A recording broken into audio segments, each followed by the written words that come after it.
Welcome back, guys, to another installment of the JCF live videos. I actually really enjoy doing these things. I really am learning to love them. I'll gladly give you my evenings every single night of the week if we keep getting the response that we're getting. Right? It's been absolutely epic. You are all legends for being here. I really do appreciate your time. I really appreciate you being involved. And I really appreciate your questions. Now I see that Nafiz has just joined in. Nafiz is the most prolific question asker on here by far. So thank you very much, mate. I really enjoy doing this. I enjoy training you too, which is the other bonus. But yeah, guys, tonight we've got a good one. Really, really good one. Oh, and yeah, Tennessee's just noticed that I've got a fresh do as well. It is schmick as. My girl Sarah, not my girlfriend, my hairdresser Sarah in Neutral Bay, she hooked me up. She did me well. I was like, Sarah, just make me look beautiful. And she's like, James, I can't do that, but I can make your hair look alright. And I was like, we'll settle for a second best. And so we did. And now I got schmick hair. Head's alright. Head's not too great, but, you know, it does the job. I got a girlfriend anyway, so it doesn't matter how bad I look. So what I'm going to do right now is I'm going to share this in the street community, as always. And then, yeah, I'll hook you up with all of you with a link to the street community if you're not already there. Okay? And yeah, so everyone is noticing the haircut. Yes, Papa Shred has got a haircut and it's fantastic. Feel free to give me compliments on it. You know, feel free to give me as many compliments as you like. I should probably do it a bit more, shouldn't I? Pay it a bit more respect. There we go. That's better now, isn't it? That's better. Look, she's even got a full-on line and shit in there. Look at that. That's like legit, man. That's when you know that your hairdresser knows the stuff. Tori reckons it makes me look bigger. I hope so. Guys, I'm a skinny 91 kilos. I just weighed myself today, 91 kilos. For me, that's not big at all. You know, I'm not particularly lean. I'm quite lean. I mean, I've still got abs and ab veins and all that stuff. And triceps are striated, but I'm not like freakishly lean. So I need to, you know, get working on that big time. The physicist asks, where is the moustache, mate? Real Papa Shred. Guys, I actually can't grow a moustache, alright? I am literally hairless. I am like prepubescently hairless. Like on my arms, you can't even see. There's a little bit now growing, but there's literally nothing. It takes me about roughly 1 month to get any real substantial noticeable growth on my face at all. Alright? I shave once a week, but more often once a fortnight. Okay? Fun fact about me. I'm just a baby as well. I'm only 23. Remember that. So yeah. Enough about me. Back onto you guys. So what I'm going to do, give you the link to the Shred community right now, which is just facebook.com/groups/JCF Shred community. There's a heap going on in there. In fact, I'm going to get one of my guys to go on there literally full time to answer your questions because there are so many questions coming through. There's like 10 to 15 questions coming through a day. That means 10 to 15 discussion topics coming through every single day. So there's going to be someone there looking after you, alright? And making sure that you all get bigger and shredded, alright? Now, Rob Dearings has said, hey mate, start on your meal and workout plan this week. Thoroughly enjoyed it, ordered all my subs, etc. and super motivated to hit my goals. Mate, you will hit your goals and then some as well. You're going to absolutely crush it. Okay, so tonight, I often talk about gut health. I always talk about gut health. I'm like, you need to have good gut health if you want to do anything, alright? If you want to be smarter, if you want to be bigger, if you want to be leaner, if you want to have more sex, if you want to, you know, feel better, the whole lot. You need good gut health. And the thing is that I haven't often explained to you guys is what actually is good gut health. So how do you actually tell if your gut is being shit, pun intended, and if your gut is actually slowing your results? So what do you need to look out for? And so that's what we're going to go through in this. Now, literally all of you are going to have gut issues of some sort, right? Or you will have had them at some stage. Literally 9 out of 10 people that I see have got gut issues. So feel free in this to comment with your gut issues and I'll go through it with you, alright? I'm more than happy to go through it with you right here on live, okay? And the good thing about you commenting is that means that everybody else is watching who's got the same issues as you but hasn't commented, they also get the answer too. So comment away, ask away, do everything, alright? Now the physicist got in earlier, he said, how do you treat IBS via gut health? My sister has it.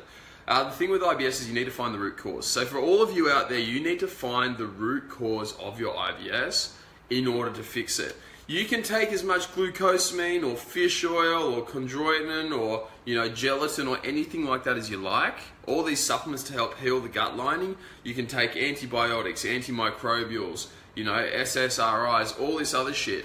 But if you don't find the root cause, then you can't fix it. A lot of people, it's a form of stress. A lot of people, it's, just chronic, an infection or something like that. But you need to find the root cause in order to do it. And now Pete's just asked, what's IBS? IBS refers to irritable bowel syndrome, which occurs in anybody who has, sort of gut issues, which I define IBS really as anything where you're excessively constipated, you have diarrhea, you're gassy, bloated, anything like that. Cool? Rightio. So let's get on into it, and let's get into defining actually what a bad gut is. Because most people don't know this, unfortunately. A bad gut, right?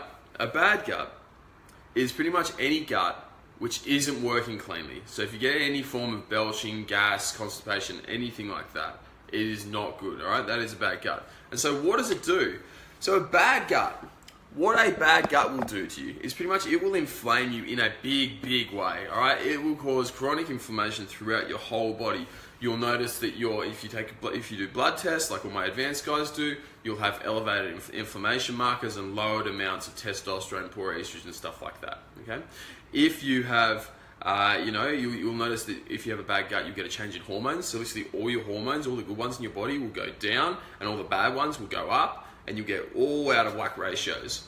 You also get really poor nutrient absorption, okay? So your gut, which is the main absorption site, actually not the main, it is the absorption site for everything that goes into your body, all your food, all your subs, all your vitamins, everything, all goes into your gut, right? And that's where it's absorbed. So you'll notice that you become far, far poorer at this. You'll also notice that you are depleted in minerals such as magnesium, zinc, the B vitamins, iron, all those sorts of things. That is going to absolutely smash you.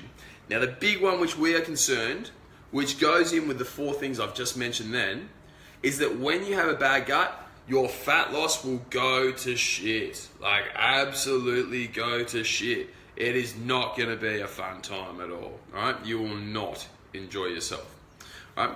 So, now that we've established what a bad gut does, and that is inflammation, change of hormones for the worse, poor nutrient absorption, depletion of magnesium and other minerals such like that, you will, once we've got all that done, we're now going to go into the symptoms, okay?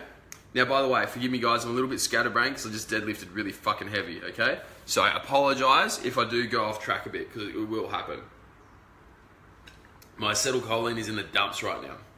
But so what are the symptoms, all right? The symptoms of this are gas, distension and bloating after you've eaten. So if you feel like you bloat out after any size of meal, all right, or even a small meal.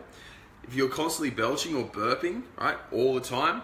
If you get constipated or you find it hard to go to the toilet or you are going to the toilet less than once a day, or if you've got diarrhea, you have bad gut health, okay? Now the thing is, when you get gas, right, and you're getting a large amount of gas, that's generally showing to us that you have a poor amount or a poor ratio of bacteria in your intestines. And what these things do is they get into places where they shouldn't be and they hold on to food, they eat it up and they push out gas through a reaction called fermentation, okay? And so when you get that, that shows that that's the startings of inflammation. That's where inflammation really starts from. With the distension, that's generally the same thing, the production of gas in the small intestine where it shouldn't be. It can also occur in the stomach. So if you eat food and then literally bang, 10, 15 minutes later, you start getting bloating, excessive bloating in there, that is showing that there's something going on in your stomach, okay? It's generally resulted to excessive stress, poor GABA levels, and the poor ability to go into rest and digest, as well as bacteria being somewhere that they shouldn't be. As for belching, that's the same thing. So when you start burping every time after you eat a meal, you're generally in a very stressed state and you're not producing enough hydrochloric acid. On top of this too, there's excessive pressure being built up in your lower abdominal area, and that really, really screws with you.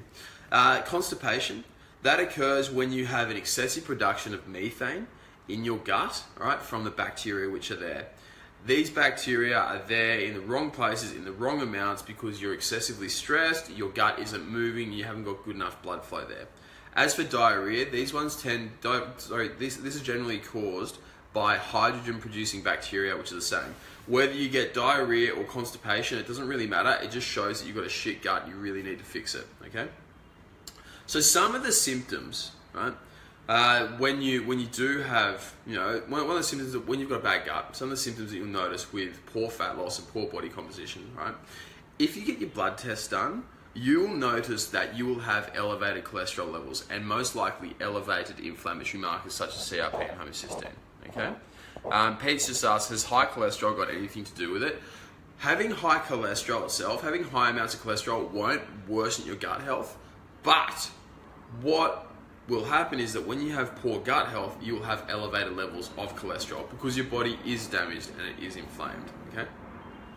You'll also notice that you have in men, you'll have a reduced testosterone to estrogen ratio, or in women, you'll just have increased estrogen. So when you have less testosterone and more estrogen in men, it shows that you are producing far too much estrogen from your testosterone. It's showing that your gut is not clearing everything out properly, and it is showing that your levels of the aromatase enzyme are far too high. And this often occurs in guys with gut issues, okay? The other thing that you'll notice is that because you're so stressed, you'll have an increase in cortisol, and when you get an increase in cortisol, you get a decrease in testosterone, okay?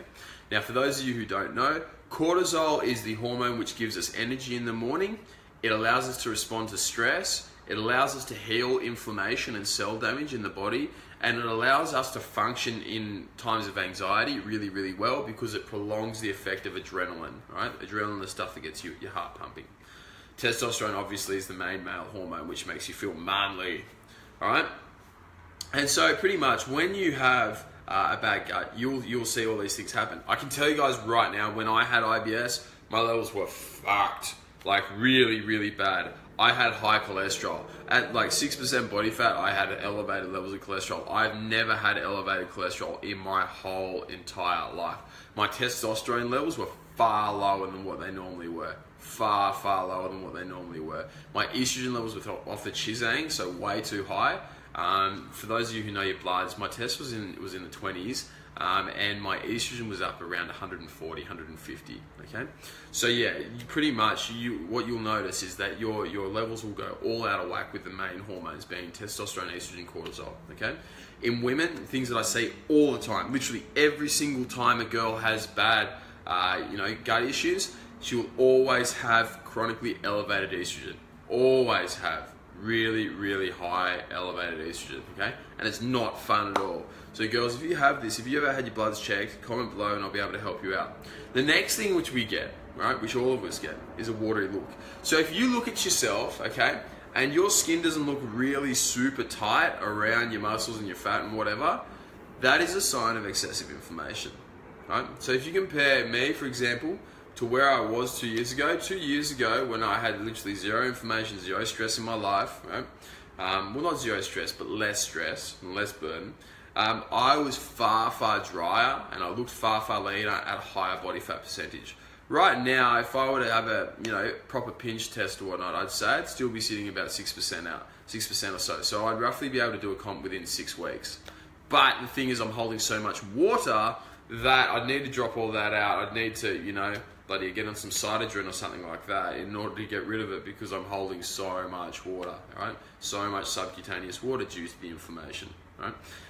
So the watery look is really, really common with everyone who's got digestive issues. Literally every single person has it. Every single person. As soon as your gut starts to go to shit, you start, getting really, really watery, particularly through your midsection. And then as it gets worse, it perforates from your midsection to the rest of your body, all right? So it normally goes midsection to your hips, to your lower back, then to your arms and your chest and your upper back finally, right? The upper back's normally the last one to do it. Legs come in at different times. But water retention is the biggest one. If you guys have water retention, then you will literally 100% guaranteed you will have a gut issue, okay?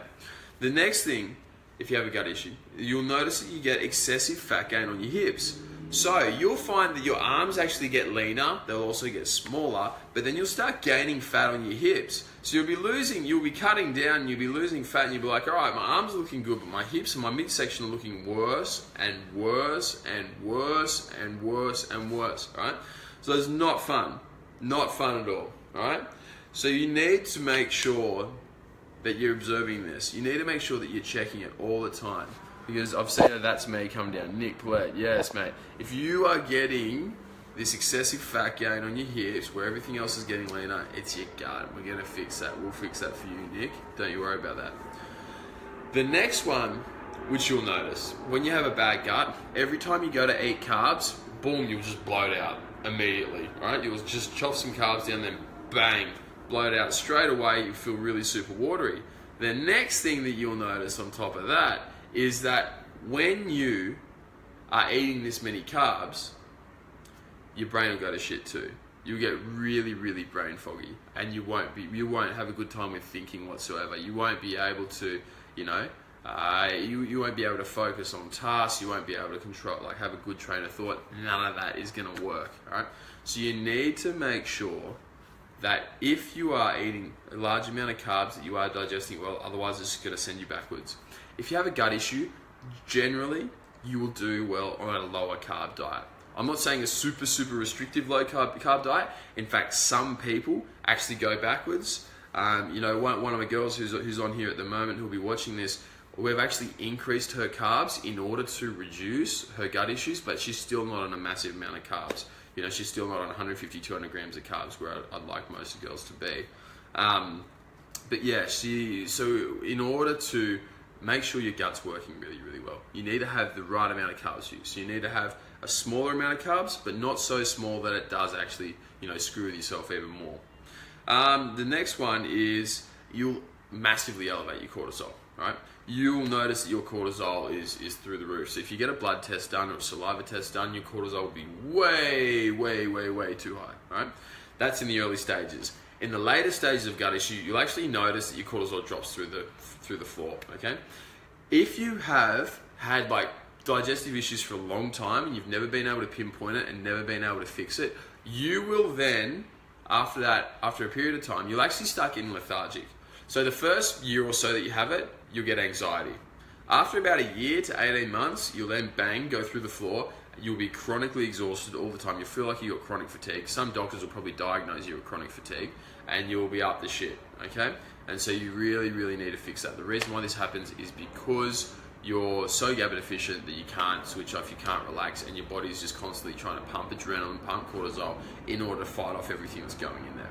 So yes, back to the start of that. The next thing you'll notice is that you'll have really, really high cortisol. On top of this too, one thing that a lot of people don't acknowledge is the effect of the gut on sleep. If you have shit sleep, generally you're going to have a gut problem. This is because of the gut's interrelation with melatonin, serotonin, and with GABA. So these three things, they regulate your sleep, and your gut regulates all of them. So if your gut's bad, it's going to cause you to have really bad sleep, very disrupted sleep.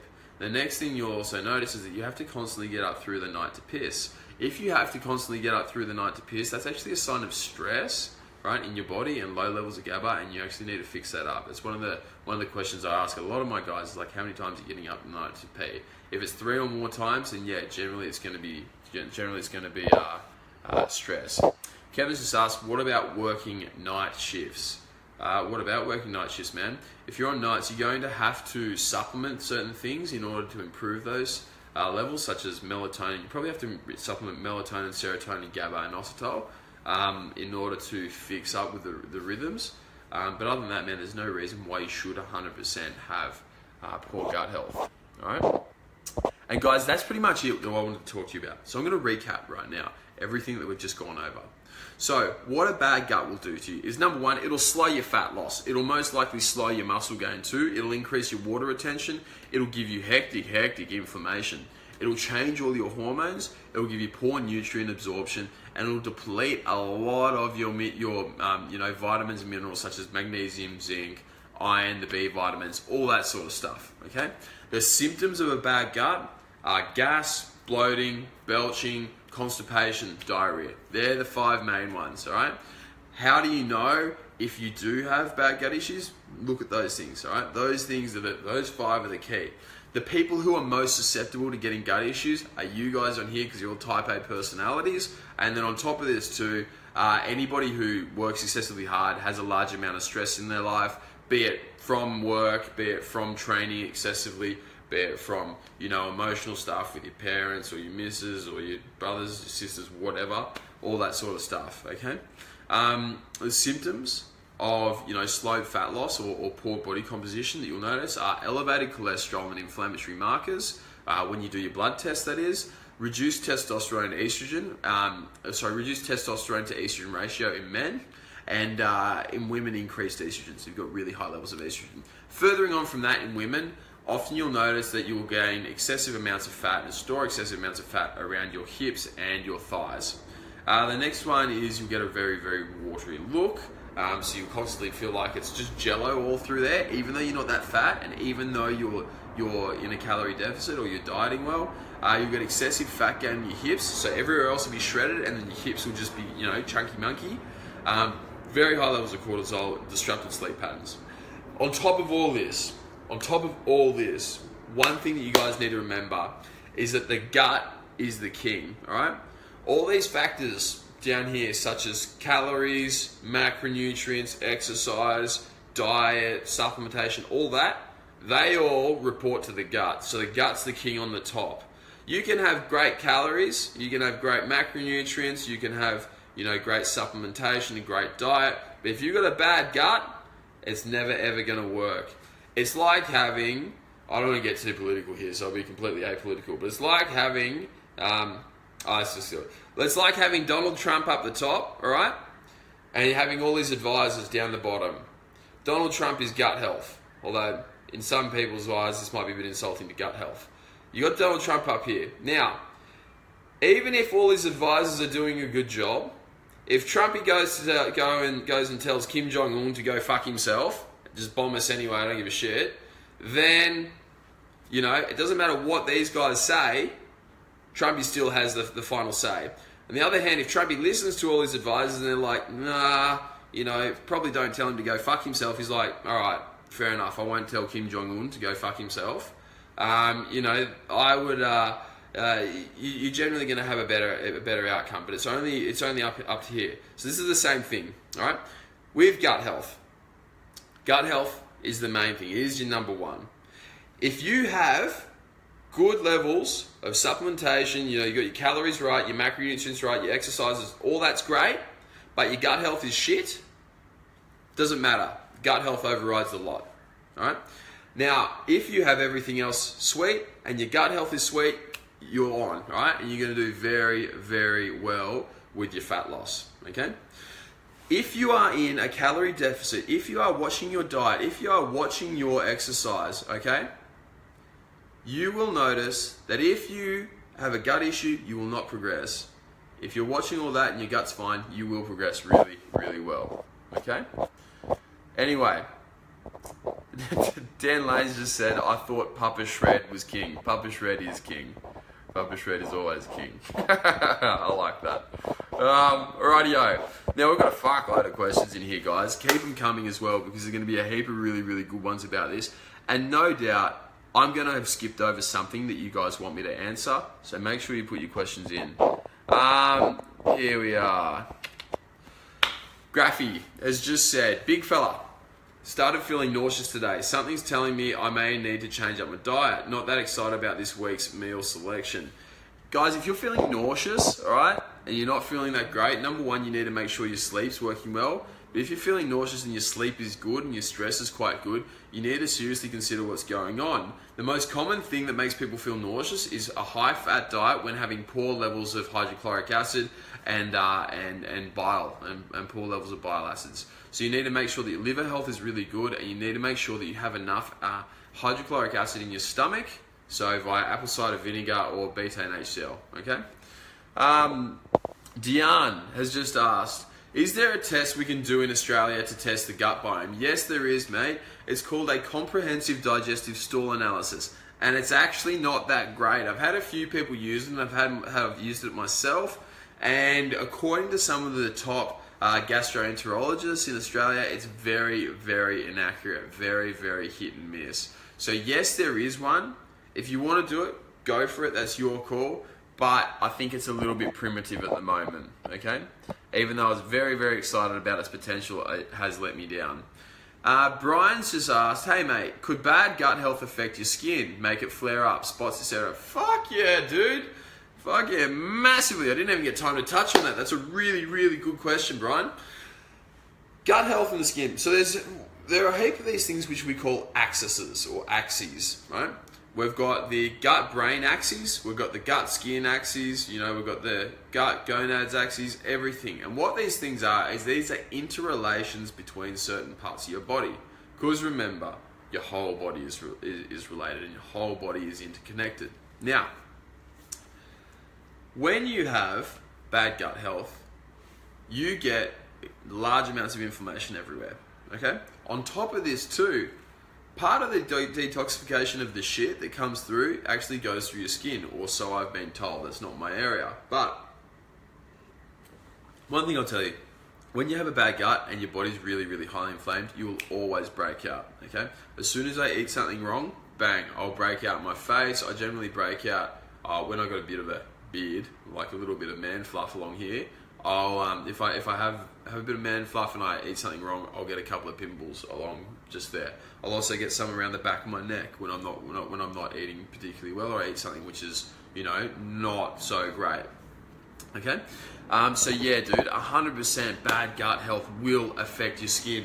If you guys out there get psoriasis, if you get what are some other things? Psoriasis, flaky skin, dryness, redness, anything like that. Dry red stuff underneath your eyes here, on your cheeks, blood vessels which burst, that sort of stuff, generally is from your gut, man.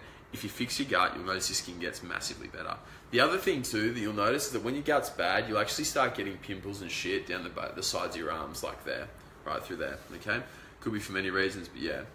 Now, Petey asked before, does high cholesterol have anything to do with poor gut health? High cholesterol will not cause poor gut health, but poor gut health will cause high cholesterol. Remember, high cholesterol is a marker. So for those of you nerds who are like me, who froth on blood tests, all right, and learning about physiology and getting balls deep into everything, pretty much, when you have high levels of cholesterol, it's telling you that your body is not happy with you. It has got the shits with you big time, okay? So you need to make sure that when you conduct your bloods, you look at your cholesterol and you say, hey, it's showing my body's inflamed, I need to fix that, as opposed to, hey, I've got high cholesterol, I'm just going to nip my cholesterol in the bud and fuck my body, I'm not going to look after it. Now, Rob's just asked, I seem to get bloated after lunch most days, never ever in the mornings, only in the afternoons straight after lunch. Thankfully, never constipated or have diarrhea, just gassy. What could this be? Rob, that's going to be the startings or the early stages of, gut issues. If you get excessively stressed, or if you go out for a weekend, if you go out for a weekend on the piss or something like that, what will happen is you'll then go get constipated or diarrhea. Most likely for you, constipated, okay? Gassiness and constipation go hand in hand most of the times, all right? So you need to work out what it is you're eating at lunch that's doing it, and you got to work out if you're drinking enough water around lunch and what the go is, okay? That is how you're going to prevent it getting any worse. Gas itself isn't terribly bad, but it's not terribly good either. Chance is just marring my cut. I know, it's fantastic, isn't it? It is a good trim. Guys, for those of you who didn't get to see this before, I'll show you all. Look at the line that she put in there. Absolutely fantastic. All right, that's when you know your hairdresser's epic. Kate, in the protein I was having, it had sucralose and casein. I've stopped having it now. Good. Casein is bad. I've stopped having it now, but how long will it take for these things to fully get out of my system after having it every day for the last few weeks? Generally with sucralose, the artificial sweetener, which I'm not really a huge fan of, in high amounts. In low amounts it's okay, but in high amounts it's not good.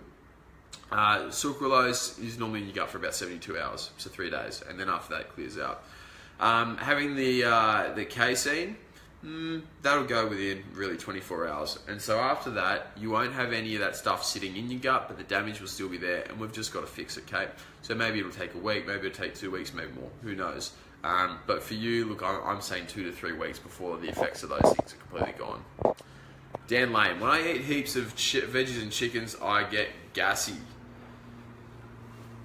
Mate, you need to change the veggies that you're eating. If you're getting very, very gassy, what you need to do, big fella, is you need to make sure you cut out all the cruciferous veggies. So broccoli, cauliflower, cabbage, those sorts of things. Get rid of them.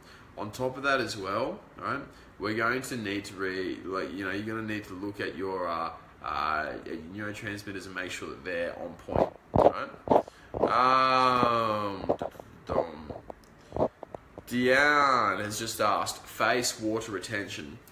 If you are getting like a really bloated face and a lot of water retention there, not always the best sign. When you're getting it there, it is often a sign of a very, very intense immune reaction, right? So not many people get this. It's actually not that common at all. But it is, from what I've seen, I don't have any science to back this up. This is just pure observation. I will often see that people who have face water retention are actually far worse off on the inside. So if you do get face water retention, what I would like you to do is just go get your bloods done, look at your inflammatory markers, and actually look at your gut health really, really deeply, okay? That's the best advice I can give you. Face water retention isn't my thing because it's not really super common. It's only common in people who've had gut issues for like 3, 4, 5 years or more. Josh Pierpoint. I've had brain fog and scattered thoughts along with sinus issues for the last 12 months. Bro, your gut's fucked, alright? We need to fix that. We need to get back on it really, really hard. Let me know when you can start again. Sid, bulk is all we know, James, brother. Bulk is good, mate, but you got to be shredded too. Always be shredded. Papa Shred tells you, always be shredded, man. You always need to have abs, and that's how it's always going to be. Now, the Fizz just asked, is that lethargic feeling after a heavy carbs-based meal due to raised insulin levels in the blood or higher blood sugar levels? The lethargic feeling after having lots and lots of carbs is generally actually GABA and serotonin. When you eat carbs, you increase blood glucose, which means you have an increase in insulin. When insulin is released, GABA and serotonin are released at the same time, to my knowledge anyway. Those two things are released at the same time. And that brings you down and that chills you out in a big, big way. Now, at the same time as well, if you're very, very insulin sensitive, you'll notice that when you have a lot of carbs, you actually get a spike in your blood sugar levels and then it actually goes down low before creeping back up again. So that feeling immediately after, if you are very, very insulin sensitive, that will, put you all over the place and that will make you feel quite lethargic, quite tired. The other thing that you've...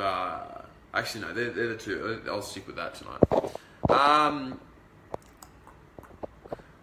Dan Lane, I feel bloated after carb load at night on about 180 grams at the moment. Yeah, man, look, you will feel bloated because it's a lot of carbs, all right?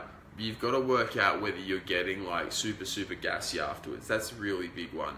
If you're getting belchy, then just chuck in a bit more betaine HCl or apple cider vinegar and that should nip it in the bud. Kevin, night shifts messing with sleep patterns. Yeah, look, there are a lot of guys on here who are on night shifts. A lot of FIFO workers, a lot of people who work shifts, rotating rosters, all that sort of stuff.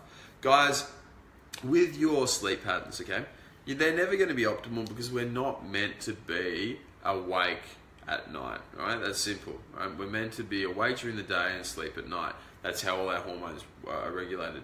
The best thing you can do is you can just take a sleep drink before you go to bed, something that's high in GABA and serotonin promoting stuff. Take a bit of 5-HTP and some melatonin. What we're currently using at the moment, we've just switched from Ronnie Coleman Resurrect because there's no more in Australia. Not happy, Jan.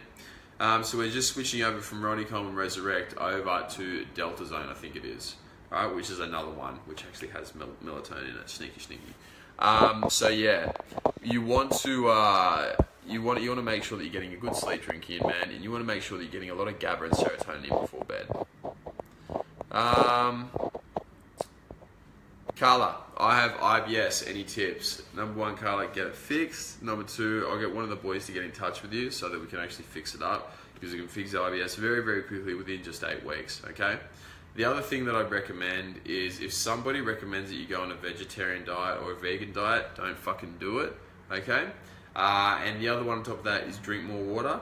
Drink more water and try and locate where your stress is coming from and how you can fix it, alright? What else do we have? Mr. Sandy Landers, same thing goes to you. He's just asked, best advice for IBS sufferers? Yeah, drink more water, find the root cause of your IBS and then just get it fixed, okay? So we'll get one of the boys to get in touch with you and we'll fix you up, man. IBS is very easy to fix when you find the root cause, you know what's going wrong, and you know what to fix it. You can literally pinpoint exactly how much of what supplements you need to take, what foods you can and can't eat, all that sort of stuff, right? You can pinpoint it very easily if you have all the information. You just need to find the information and gather it for you. Next one. Kevin. Would getting a blood test be the best and easiest way to start to fix gut health? No, the easiest way to start to fix gut health is to stop eating like a dickhead. If you remove all dickheadish tendencies from your life, you will be much, much better off and your gut will be near perfect, right?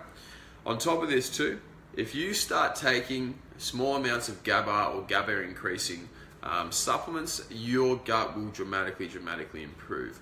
If you still don't improve after then, yes, blood tests will help, definitely. You need to know the right test to use though. That's the other thing for you, the right ones for you that you need to use.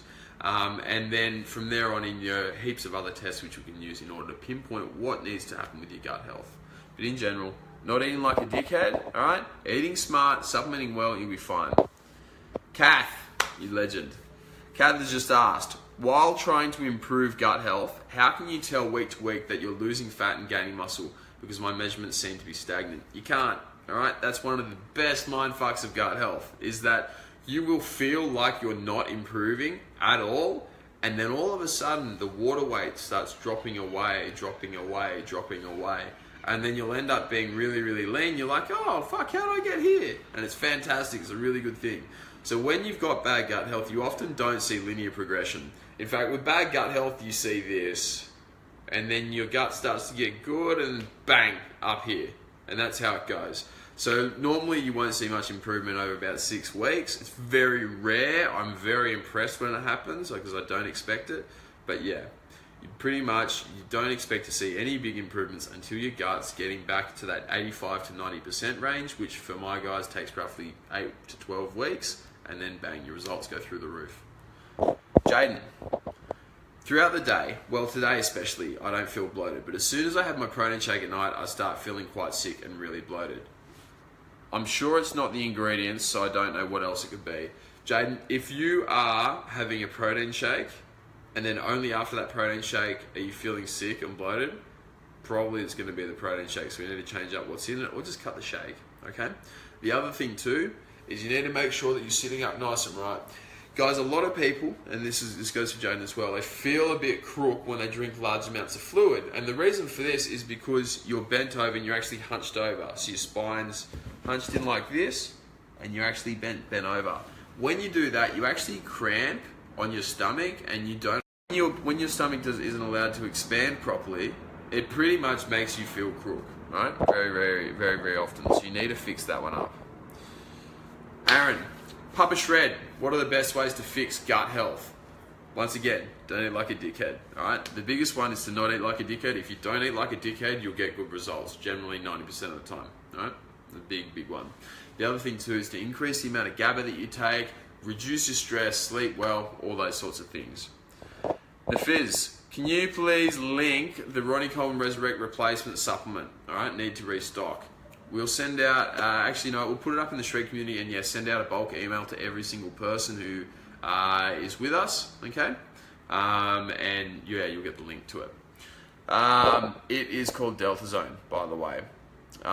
Woodsy's hooked us up with somebody in WA from Muscleworks, so Woodsy will be able to get on to you about that, and you'll all meet Woodsy shortly enough. Woodsy's shredder too, so you should listen to him. Kerry, great fat loss tips for us older blokes. I'm glad that's helping, Kerry.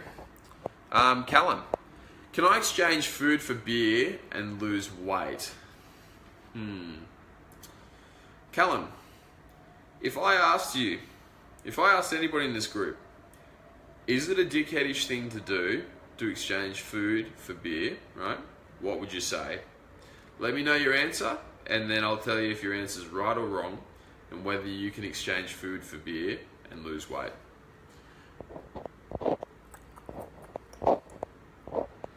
Carla has just asked, what's the best GABA to get?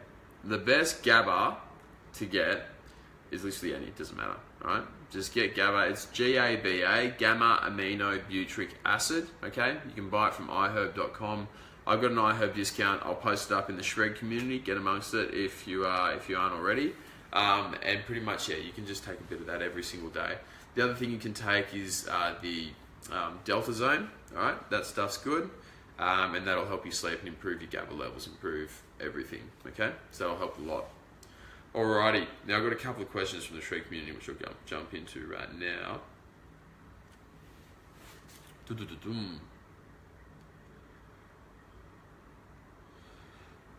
We had our local funny man, Stephen O'Connor, has posted up a bottle of chili, which is called Shit the Bed Chili, right? So it's like a hot sauce, and he said, is this good for your gut health, right? Now, contrary to popular opinion, guys, any chili that is so hot that you shit the bed, excuse me, any chili that's so hot that you shit the bed, alright? That is not good for your gut health at all. Like, not at all. So yes, shit the bed chili is not going to be fun whatsoever. Alright? Zane has asked, if I train fasted in the morning in order to push my first meal out as far as I can, generally no later than 11:30, do I need to take intra-workout BCAAs? From my research around studies, it doesn't appear that important. If you're training fasted, okay, if you're training fasted, you don't need to take BCAAs around your workout. However, I often do because it makes you work out harder for longer and you get less DOMs, okay? So yes, if you're training fasted and you're not eating for an extended period of time, I would definitely recommend taking BCAAs. You will get better results when you're doing it. So yeah, look guys, that's pretty much it. I'm cooked, absolutely cooked. That big session smashed me. I hit, I don't know how many sets of deadlifts, too many. Deadlifts and then snatch grip deadlifts and then bench, a whole lot, cooked. On that note, I'm gonna leave you all to it, okay? But plans to be back tomorrow night, as always, 7:30 Sydney time. Be here, and we'll go over something even more hardcore. So if you have any ideas what you want us to cover, post it up in the Shred community. All right, post it up tonight so I can get onto it tomorrow night, and we will make you shredded. All right, Papa Shred is here to help. On that note, adios amigos. I'm out. I'll speak to you soon.